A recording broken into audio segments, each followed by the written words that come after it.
গতকালে নিজের চোখে দেখা কথা বলছি, গতকাল নিজের চোখে আমি দেখেছি যা, এক চোখের এক পলকে যা দেখেছি, এক পলকে। এই যে এবার তাকালাম এতটুকু। আমরা আসছিলাম এই যে পূর্বাচল দিয়ে মাহফিলে যাব, আমরা চাঁদপুর যাব ওদিক দিয়ে বের হয়ে। কোন জায়গায় চলে গেছে আমি মানে বলতে লজ্জা পাচ্ছি, কিন্তু আপনাদেরকে বলি কারণ আপনারা এই শহরের বাসিন্দা এবং এই শহরের ভবিষ্যৎ আপনার হাতে। এই ঢাকা সিটির ভবিষ্যৎ আপনাদের হাতে না। আচ্ছা, গাড়িতে বসে আমরা সাধারণত কি করি? বই পড়ি বা ফোনে কথা বলি বা পরিবারের খোঁজ খবর নেই। গাড়িতে বই পড়তে পড়তে চোখ লেগে যায় না অনেক সময়?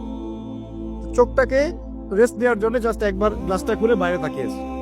পাশ দিয়ে একটা গাড়ি চলে গেল, একটা উবার টাইপের একটা গাড়ি চলে গেল, ড্রাইভার গাড়ি চালাচ্ছে। পিছনের সিটে, আপনার শহরের অবস্থা বলছি, পিছনের সিটে আমি দেখলাম একটা ছেলে এভাবে বসে আছে, আমি যেভাবে বসে আছি, আর একটা মেয়ে তার উপর উঠে বসে আছে ওপেন রাস্তার মধ্যে। এটা আপনাদের শহর। আমি যে বলি যে কিয়ামতের যত সায়েন্স গুলো আছে, নিদর্শন গুলো, সেগুলো মোটামুটি প্রকাশ পেয়ে গেছে সব শহরগুলোতে। আপনারা তো বিশ্বাস করতে চান। নবীজি এটার কথাই বলছিলেন হাদিসে যে কিয়ামত ততদিন পর্যন্ত হবে না যতদিন পর্যন্ত মানুষ গরু গাধার মতো রাস্তাঘাটে জেনা করবে না। স্পষ্ট হাদিস আছে, কিয়ামত ততদিন পর্যন্ত হবে না যতদিন পর্যন্ত মানুষ গাধার মতো রাস্তাঘাটে জেনা করবে না। এগুলো জেনা না। জেনা মানে কি শুধু ওই সেক্সুয়াল শারীরিক সম্পর্কে জেনা? দেখেন, ফ্ল্যাটে ফ্ল্যাটে জেনা হচ্ছে, ফ্ল্যাটে ফ্ল্যাটে মাদকদ্রব্য সেবন করছে, ধনীর দুলাল, কোনো খবর নাই। একটা অসুস্থ প্রজন্ম তৈরি করছে আমরা, জানেন? এই প্রজন্মের ছেলেরা নাস্তা করে 12টা-1টার দিকে, দুপুরে এদের রাত হয় 12টা-1টা পর্যন্ত, ঘোরাফেরা করে, ফজরের নামাজের সময় ঘুমায়। ফজর নামাজটা পড়ে ঘুমায় না, কিন্তু ফজর নামাজের সময় ঘুমায়। উঠে দেখবেন 12টা-1টায় নাস্তা করে, 12টা-1টার দিকে এরা সালাম দিতে লজ্জাবোধ করে, এরা সালাম দিতে লজ্জা পায়, পিতাকে সালাম দিতে লজ্জা পায়। হ্যাঁ, টাকটুর উপরে কাপড় দাড়ি রাখা এদের কাছে মনে হয় ব্যাকডেটেড থিঙ্কিংস। হ্যাঁ, এরা পাপকে পাপ মনে করে না, মাদককে এরা স্বাভাবিক মনে করে, জেনাটাকে স্বাভাবিক মনে করে। ফ্রি মিক্সিং জেনাটা খুব স্বাভাবিক, বয়ফ্রেন্ড গার্লফ্রেন্ড খুব স্বাভাবিক বিষয়, ঠিক আছে? বাপের টাকা পয়সা থাকলে এগুলো নিয়ে বন্ধুদের সাথে মজ মাস্তি করাটাকে এটা ফ্যাশন মনে করে, তাকে উড়িয়ে দেখে ফ্যাশন মনে করে। ওই টাকা পয়সা কামাই করতে পিতাদের কত কষ্ট হয়েছে ওরা জানে না, পিতারা জানে। এই প্রজন্মের মেয়েরা দেখবেন পর্দাটাকে ব্যাকডেটেড থিঙ্কিংস মনে করে, চুল খোলা রেখে গেঞ্জি টি শার্ট পরে বাইরে ঘুরতে যারা পরিমাণ লজ্জাবোধ কাজ করে, যারা পরিমাণ। বিভিন্ন অকেশন আসলে দেখবেন মোমবাতি জ্বালিয়ে অগ্নি পূজা শুরু করে দেয়। হ্যাঁ, এবং কোন কোন ক্ষেত্রে সংস্কৃতির নামে এমন কিছু শিরকি কাজ করে যেগুলোর সাথে ইসলামের কোনো সম্পর্ক নেই। এরা জীবনে প্রতিষ্ঠিত হওয়াকে, বাইরে একটা ডিগ্রি সার্টিফিকেটকে নাজাতের ওসিলা মনে করে ফেলে। নামাজ, রোজা, হজ, যাকাত, ইসলামিক কালচারগুলা তাদের কাছে মনে হয় এগুলো শেষ বয়সের কাজ, এই বয়সে কোনো দরকার নেই। আমরা একটা অসুস্থ প্রজন্ম তৈরি করে যাচ্ছি। আপনি সালাম দিয়ে দেখেন উত্তর দেয় না, সালাম দিলে সাই বোধ করে, সালাম দিতে মানে হেড হয়ে যাচ্ছে মাথাটা। কি লজ্জা, সালাম দিতে কি লজ্জা। দেখবেন হ্যালো হাউ আর ইউ, পশ্চিমারা যা যা করে হুবাহু ওদের কাট পেস্টে লাইফ লিড করে, জুমার নামাজও ঠিক মতো পড়তে যায় না। আমরা কি প্রজন্ম তৈরি করছি চিন্তা করে দেখবেন। মাদক, এই যে একটু আগে স্যার বলে গেলেন না, ম্যাক্সিমামই, অল্প কিছু মানুষ বাদ দিয়ে যারা একটু ধর্মকর্ম চর্চা করে, এইসব মানুষ বাদ দিয়ে ম্যাক্সিমামই মাদকের সাথে সম্পৃক্ত। আমি দেখাচ্ছিলাম প্রিয় ভাইয়েরা এবং পর্দালে বোনেরা যারা আছেন যে আমাদের সায়েন্স গুলো কিন্তু চলে আসছে। এখন এই প্রজন্মের দায়িত্ব কিন্তু আপনার হাতে। এই প্রজন্মের দায়িত্ব কার হাতে বলেন? এই শহরের দায়িত্ব কার হাতে? শুধু কি আলেম ওলামার হাতে? শুধু কি প্রশাসনের হাতে? এই শহরকে আপনি পাপমুক্ত করবেন কিভাবে? আপনাদের আমাদের কোনো ভূমিকা নাই? কি যে হচ্ছে কল্পনা করতে পারছে না। একটা চিত্র দেখছেন না, লাখ লাখ ছেলে দাঁড়িয়ে একটা পর্দার সামনে দাঁড়িয়ে আছে, গোল কখন হবে এই জন্য, দেখছেন না? মিডিয়া এগুলো প্রমোট করছে না? বাপখানে এমন যে কত সুখে আছি আমরা, তাই না? কি সুখ আমাদের। খেলা হচ্ছে, আমরা গোল গোল চিল্লাচ্ছি, খেলছে কোন টিম, সেই টিম আমাকেও চিনে না, আমার দেশের নামও জানে কিনা আল্লাহু আ'লাম।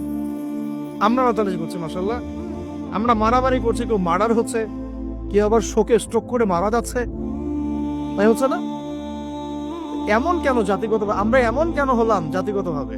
আমাদের কোনো ব্যক্তিত্ব নাই, আমাদের কোনো গায়রত নাই। আমাদের তো যুদ্ধের হিস্ট্রি আছে, আমাদের বীরত্বের হিস্ট্রি আছে, আমাদের ভাষা আন্দোলন হিস্ট্রি আছে। দেশের কনসেপ্ট বাদ দিয়ে ইসলামের কনসেপ্ট যদি বলেন, আমরা তো তারেক বিন জিয়াদের উত্তরসূরি, বিন কাসিমের উত্তরসূরি, খালেদ বিন ওয়ালিদ, উমর ইবনুল খাত্তাবের উত্তরসূরি। আমাদের কোনো গায়রত নাই। পশ্চিমারা একটা কিছু লঞ্চ করবে, সবাই নাচানাচি করবে, আমরা সেখানে গা ভাসিয়ে দিব। কিছু কিছু মুসলিম কান্ট্রি ওগুলোতে জয়েন হবে, আমরা মনে করবো এটা হালাল হয়ে গেল। অনলাইনে দেখলাম একজন লিখেছেন, আরেকজন বক্তব্য দিচ্ছেন রাসূলুল্লাহ সাল্লাল্লাহু আলাইহি ওয়াসাল্লামও তো নাকি তার স্ত্রীর সাথে খেলাধুলা করেছেন। রাসূল সাল্লাল্লাহু আলাইহি ওয়াসাল্লাম তার স্ত্রীর সাথে দৌড় প্রতিযোগিতা করেছেন রাতের অন্ধকারে। মসজিদ নববীর মধ্যে ঈদের দিন উৎসব পালন করা হয়েছে নববীর মধ্যেই। এটার সাথে আপনি ফিফার দলিল টানছেন, এটা দিয়ে আপনি ফিফাকে জায়েজ করতেছেন। এখানে তো জুয়া হচ্ছে। একটা মুসলিম কান্ট্রি কাতার যা অ্যারেঞ্জ করেছে, এই অ্যারেঞ্জমেন্টটা অন্য আগের সব অ্যারেঞ্জমেন্ট হচ্ছে বেটার, কারণ সে তার মধ্য দিয়ে ইসলামের প্রচার করার চেষ্টা করেছে, সে তার জায়গা থেকে চেষ্টা করেছে। কিন্তু মন্দের ভালো, এর চেয়ে ভালো কিছু করা সম্ভব ছিল না এখানে। সে যতদূর পর্যন্ত পেরেছে ট্রাই করেছে, এবং সে কিন্তু ছোট রাষ্ট্র হলেও অনেক বড় বড় ওয়ার্ল্ড অ্যাফেয়ার্স এর বিষয়ে সে মাথা কামায়। আমাদের ঢাকার সমান আয়তন হবে কিনা সন্দেহ আছে, ঢাকা বিভাগের সমান হয়তো আয়তন হবে। সে ওয়ার্ল্ডের বড় বড় জিও পলিটিক্যাল বিষয়ে সে মাথা ঢুকায় এখন। হ্যাঁ, সে তার সর্বোচ্চ চেষ্টা করেছে, কিন্তু এর মধ্য দিয়ে যে সারা বিশ্বে কোটি কোটি যুবক তাদের হায়াত নষ্ট করছে, তাদের যৌবন নষ্ট করছে, তাদের রাতের ঘুম ইবাদত নষ্ট করছে, হ্যাঁ, আপোষে দ্বন্দ্বে লিপ্ত হচ্ছে, বিধর্মীদের কালচার ফলো করছে, ওদের ফ্ল্যাগ টাঙাচ্ছে। আমার দেশের মধ্যে, স্বাধীন সার্বভৌম রাষ্ট্রের মধ্যে অন্য একটা রাষ্ট্রের পতাকা তুলবো কেন? আমার গায়রত নাই? ওরা কি তাদের দেশে আমার পতাকা তোলে কিনা? আমাদের ব্যক্তিত্ব কোথায় চলে গেল? এগুলোকে আমরা টেকনিক্যালি আবার মিডিয়াতে জায়েজ করার চেষ্টা করছি, যে নবী সাল্লাল্লাহু আলাইহি ওয়াসাল্লাম তো দৌড় প্রতিযোগিতা করেছেন, হ্যাঁ, তারপরে মসজিদ নববীর মধ্যেও তো এইরকম খেলাধুলা হয়েছে। এগুলো ছিল চিত্ত বিনোদনমূলক। যদি আমি একা একা সকালবেলা উঠে ফজরের নামাজের পরে এই মাঠটাকে 10 রাউন্ড দেই, এটা আমার জায়েজ না জায়েজ? এই খেলাকে কেন্দ্র করে তো জুয়ার আসর বসাতে পারবেন না, এটাকে কেন্দ্র করে তো সমকামিতা প্রমোট করতে পারবেন না, এটাকে কেন্দ্র করে আপনি lakh lakh billion billion dollar খরচ করতে পারবেন না তো। অথচ আপনার পাশেই প্রতিবেশী রাষ্ট্র ইয়েমেন না খেয়ে মারা যায়, আমাদের পাশেই মিডল ইস্টের পাশে প্রতিবেশী রাষ্ট্র সিরিয়া না খেয়ে শিশুরা মারা যাচ্ছে। প্রতিবেশী না খেয়ে থাকে, আমি পেট ভরে খাই, আমি মুমিন নাকি? প্রতিবেশী না খেয়ে থাকে আর আমি পেট ভরে খাই, আমি কি মুমিন নাকি? আর সারা বিশ্ব এই দিকে মানুষকে ফোকাস করে রেখেছে, বিশ্বের একটা অংশ এই দিকে ফোকাস করে রেখে তাদের এজেন্ডাগুলো ঠিকই বাস্তবায়ন করছে না। তো রমজান মাস আসে, দেখবেন রমজান মাস যখনই আসে দেখবেন যে নির্যাতন বেড়ে যায় উম্মার উপর। যে সময়ে উম্মার ইকোনমিক অবস্থা ভালো না, সামরিক অবস্থায় তাদের মুখোপেক্ষী হয়ে থাকতে হচ্ছে, যে সময় আমাদের ভিতরে পলিটিক্যাল বিরোধগুলো দেখা দিচ্ছে, আমরা ইউনাইটেড হতে পারছি না, যে সময় যুব সমাজরা মাদকে আসক্ত হয়ে আছে, পর্নোগ্রাফিতে আসক্ত হয়ে আছে, দিনের ইলম কালাম অর্জন করছে না, নামাজ ঠিক মতো পড়ছে না, কুরআন তেলাওয়াত করা শিখছে না, যে সময়ে ইভেন আলেম ওলামাদের মধ্যে ঐক্য দেখা যাচ্ছে না, যে সময়ের মধ্যে আমরা পরিবারগুলোর ভাঙন দেখতে পাচ্ছি, আমাদের পরবর্তী প্রজন্ম কোন পরিবেশে বড় হবে সেই নিশ্চয়তা দিতে পারি না। যে পরিবেশে একটা 5 বছরের ছোট্ট বাচ্চা আয়াতকে কেটে টুকরা টুকরা করে ফেলা হয়, এইখানে আমরা বসে বসে রং তামাশা দেখতেছি টিভির সামনে বসে। এই সমাজটা পরিবর্তনের দায়িত্ব আমাদের কারো ঘাড়েই নাই? শুধু কি পলিটিশিয়ানদের দায়িত্ব? শুধু কি প্রশাসনেরই দায়িত্ব? আমাদের সবাই কি নাকে তেল দিয়ে ঘুমানোর জন্য পৃথিবীতে আসছে?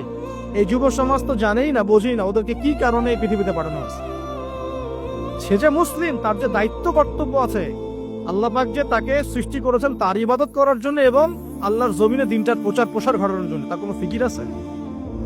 একটা পর্দার সামনে দাঁড়িয়ে সে আধা ঘন্টা, 1 ঘন্টা, 1.5 ঘন্টা সময় নষ্ট করে ফেললো, তার ফিজিক্যাল কোনো উপকারও কিন্তু নাই। আছে কি অবস্থা? মানে মিডিয়া যে কি প্রমোটটা করতেছে।